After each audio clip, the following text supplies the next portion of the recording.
विकास की नई राह पर दौड़ रहा है। बड़े बड़े दावे किए जा रहे हैं, नई नीतियों और निवेश के समिट हो रहे हैं, लेकिन क्या इस तथाकथित विकास की राह पर बिहार सरकार की कोई लाचारी है या फिर सत्ता की कुर्सियों के पीछे छिपी हुई कोई गहरी और शर्मनाक मजबूरी है?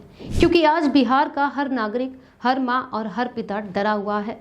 आज सवाल सीधा कड़वा और सीधा कलेजे को चीरने वाला है।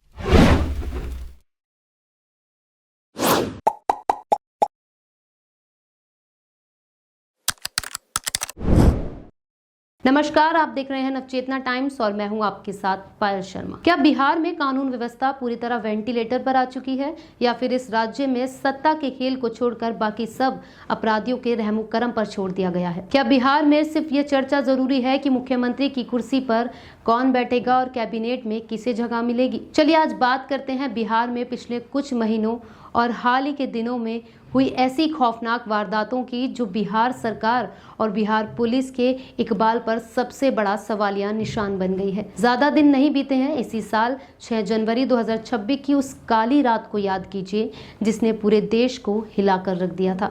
जहानाबाद की रहने वाली एक 18 साल की मासूम बेटी जो अपनी आंखों में डॉक्टर बनने का सपना लेकर पटना के शंभू गर्ल्स हॉस्टल के चित्रगुप्त नगर में नीट की तैयारी करने आई थी। उसे क्या पता था कि जिस हॉस्टल को वो महफूज समझ रही है वही उसकी कब्रगाह बन जाएगा। उस मासूम बेटी को हॉस्टल के कमरे में अचेत अवस्था में पाया गया जिसने 11 जनवरी को दम तोड़ दिया। लेकिन पटना पुलिस ने अपनी खाल बचाने के लिए बड़े आराम से थ्योरी दे दी कि लड़की को टाइफाइड हो गया था और उसने अवसाद में आकर नींद की गोलियां खाकर खुदकुशी कर ली। लेकिन जब पोस्टमार्टम और फोरेंसिक साइंस लेबोरेटरी की रिपोर्ट आई तो पुलिस का ये सफेद झूठ तार तार हो गया। मृतका के शरीर पर चोट और नाखूनों के गहरे निशान थे जिससे साफ था कि उसने दरिंदों से कड़ा मुकाबला किया था। और सबसे बड़ा सबूत तब मिला जब छात्रा के कपड़ों से सीमेन के अंश बरामद हुए, यानी उस बेटी के साथ घिनौनी हैवानियत हुई थी जिसे पुलिस टैबलेट ओवरडोज बताकर दबाना चाहती थी। भारी आक्रोश के बाद 2 पुलिस अधिकारियों को सस्पेंड किया गया और हॉस्टल मालिक को भी जेल भेजा गया और मामला सीबीआई को सौंपना पड़ा। सरकार कहती है कि हमने उस घटना से सबक लिया, लेकिन क्या वाकई सबक लिया? अभी परसों यानी 23 मई 2026 की रात को पटना के दानापुर के रुपाशपुर इलाके में जो हुआ उसने साबित कर दिया है कि बिहार में कानून का राज नहीं बल्कि अपराधियों का नंगा नाच चल रहा है। बेगूसराय से एक बेबस पिता अपनी नाबालिग बेटी को लेकर पटना आता है ताकि बेटी पॉलिटेक्निक प्रवेश परीक्षा दे सके, अपनी जिंदगी संवार सके।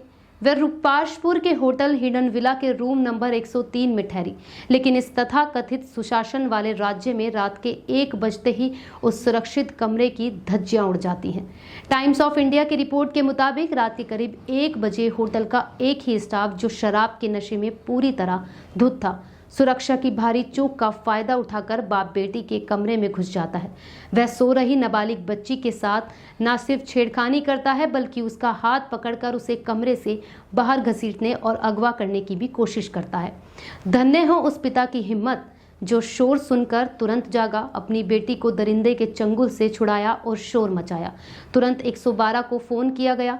मौके पर पहुंची पटना पुलिस ने आरोपी स्टाफ सत्येंद्र कुमार को गिरफ्तार कर लिया। पटना सिटी एएसपी भानु प्रताप सिंह ने पुष्टि की है कि आरोपी पर भारतीय न्याय संहिता, पोक्सो एक्ट और बिहार मद्य निषेध कानून के तहत एफआईआर दर्ज की गई है। एक सह आरोपी अभी भी फरार है, लेकिन सबसे गंभीर सवाल वारदात के वक्त होटल के सीसीटीवी कैमरे सोची समझी साजिश के तहत बंद क्यों थे? आखिर किसे बचाने की तैयारी थी, चाहे वो हॉस्टल का कमरा हो या होटल का कमरा? बिहार में बेटियां कहीं भी सुरक्षित नहीं है। जरा गौर कीजिए इन प्रशासनिक आंकड़ों पर जो बिहार की असल तस्वीर बयां करते हैं। 1 महीने में 50 बड़ी वारदातें। राज्य में नए नेतृत्व के आने के तुरंत बाद महज 1 महीने के भीतर महिलाओं के खिलाफ अपराध की 50 से ज्यादा गंभीर घटनाएं सामने आई हैं। मर्डर, रेप और सरेराह छेड़खानी यहाँ पर आम बात सी हो गई है। 23,000 फाइलें धूल फाक रही है। देश की संसद में पेश आंकड़ों के मुताबिक बिहार की फास्ट ट्रैक अदालतों और पोक्सो कोर्ट में महिलाओं के खिलाफ अपराध के 23,000 से भी ज्यादा मामले लंबित पड़े हैं। बिहार के वर्तमान मुख्यमंत्री सम्राट चौधरी जी को अपनी दबंग छवि और मजबूत राजनीति की इच्छा शक्ति के लिए जाना जाता है। जब वे डिप्टी सीएम थे तब भी कानून व्यवस्था को लेकर विपक्ष पर गरजते थे और आज जब वे खुद सूबे के मुखिया हैं, तब भी आश्वासनों की झड़ी लगी है। लेकिन नेताजी, जनता पूछ रही है कि आपके इस तथाकथित दबंग राज में अपराधी और दरिंदे इतने बेखौफ कैसे हैं? क्या आपके लिए सरकार चलाना और कुर्सियां बचाना बेटियों की असमत से ज्यादा बड़ा काम हो गया है? क्या बिहार में नेताओं के लिए बेटियों की सुरक्षा की कोई इंपॉर्टेंस ही नहीं बची? चुनावी रैलियों के मंच पर खड़े होकर नारी शक्ति वंदन के नारे लगाना बहुत आसान है। महिलाओं के खातों में टोकन मनी डालकर उनका वोट बटोरना भी बहुत आसान है। लेकिन असली महिला सशक्तिकरण तब माना जाएगा जब परीक्षा देने आई बेटी को होटल के कमरे में अपनी आबरू बचाने के लिए लड़ना नहीं पड़ेगा।